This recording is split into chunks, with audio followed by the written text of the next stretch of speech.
वालेकुम दोस्तों, अजीज़ और प्यारे बच्चों, कैसे हैं आप। उम्मीद करता हूं अच्छे होंगे। दोस्तों आपका फिर हमारे YouTube channel Islamic knowledge MS के अंदर मैं स्वागत करता हूं, वेलकम करता हूं, इस्तकबाल करता हूं। तो दोस्तों आज आपके खिदमत में फिर दोबारा से मैं दीनियत के 5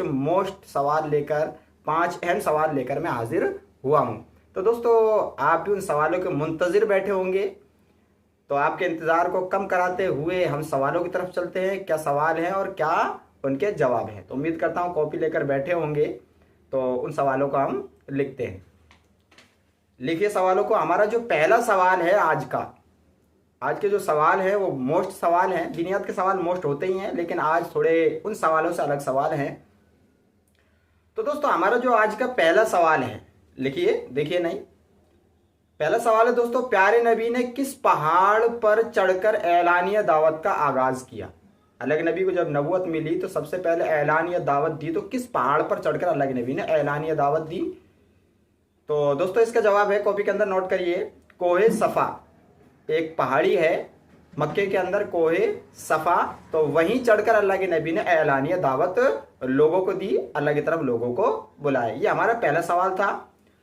दोस्तों हमारा जो अगला सवाल है, दूसरा सवाल है हमारा, प्यारे नबी ने मक्का में इस्लामी सेंटर के तौर पर किसका घर मुंतखब किया। अल्लाह के नबी को जब नबी बना दिया गया तो लोगों को जब समझाते थे, लोग बाग ईमान लाते थे, तो किसके घर को सेंटर बनाया जहाँ पर लोग बाग आते थे, अल्लाह के नबी उन्हें सिखाते थे। तो इस्लामी सेंटर के तौर पर किसके घर को मुंतखब किया। तो जवाब है दोस्तों इसका, ज़ैद बिन अरकम रज़ी अल्लाह तआला अन्हु का घर। अच्छा, ज़ैद बिन अरकम रज़ी अल्लाह तआला अन्हु का घर इस्लामी सेंटर के तौर पर अल्लाह के नबी ने तय किया। ये हमारा दूसरा सवाल था और इसका जवाब है। और तीसरा सवाल लिखिए दोस्तों। तीसरा सवाल है दोस्तों हमारा, प्यारे नबी सल्लल्लाहु अलैहि वसल्लम पर ईमान लाने के नतीजे में सबसे पहले शहीद होने वाले मर्द का नाम। यानी अल्लाह के नबी पर जब ईमान लाए तो ईमान लाने के नतीजे पर कुफ्फार मक्का ने सबसे पहले मर्दों में किस सहाबी को शहीद किया और जिन्होंने शहादत पाई, वो कौन से सहाबी हैं। तो दोस्तों हमारा जवाब है हारिसा बिन अबी हाला रज़ी अल्लाह तआला अन्हु। ये मर्दों के अंदर थे जिन्होंने सबसे पहले शहादत पाई थी अल्लाह के नबी पर ईमान लाने के नतीजे में। तो ये इसका जवाब है। क्या जवाब भाई? हारिसा बिन अबी हाला रज़ी अल्लाह तआला अन्हु। ये हमारा तीसरा सवाल था और इसका जवाब था। चौथा सवाल है दोस्तों हमारा, प्यारे नबी सल्लल्लाहु अलैहि वसल्लम पर ईमान लाने के नतीजे में सबसे पहले शहीद होने वाली खातून का नाम क्या है। पहले मर्दों, तीसरा सवाल था मर्दों में कौन शहीद हुआ पहले।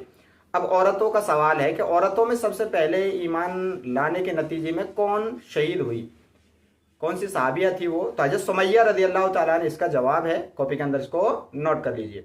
अगला दोस्तों हमारा सवाल है, प्यारे नबी सल्लल्लाहु अलैहि वसल्लम ने खुफिया तबलीग कितने साल जारी रखी। यानी अल्लाह के नबी बन गए, उसके कितने साल बाद तक अल्लाह के नबी ने खुफिया तौर पर, पोशीदा तौर पर दीन की दावत लोगों में देना जारी रखा। तो इसका जवाब है दोस्तों 3 साल तकरीबन अल्लाह के नबी ने खुफिया तौर पर लोगों को दावत दी। खुफिया तौर पर क्यों दी थी? क्योंकि कुफ्फार मक्का अल्लाह के नबी के दुश्मन तो थे ही, साथ में अपने भी अल्लाह के नबी के दुश्मन हो गए थे, इसलिए अल्लाह के नबी ने खुफिया तौर पर लोगों को दीन की दावत दी, अल्लाह की तरफ बुलाया। तो दोस्तों आज के 5 सवाल थे। उम्मीद करता हूँ इन सवालों को आपने लिखा होगा और उम्मीद ये भी करता हूँ कि जो सवाल मैं हर वीडियो में बताता हूँ उनको आप लिख भी रहे होंगे, उनको याद भी कर रहे होंगे। और कोई भी सवाल आपके जहन के अंदर है तो कमेंट करके उस सवाल को लिख दीजिए। इंशाल्लाह आपके सवालों के जवाब हम देने की कोशिश करेंगे और अगर हम पे नहीं आता है तो उसको ढूंढ कर आपको बताने की कोशिश करेंगे इंशाल्लाह। तब तक के लिए आपसे इजाज़त चाहता हूँ। अस्सलामु अलैकुम व रहमतुल्लाहि व बरकातुहू।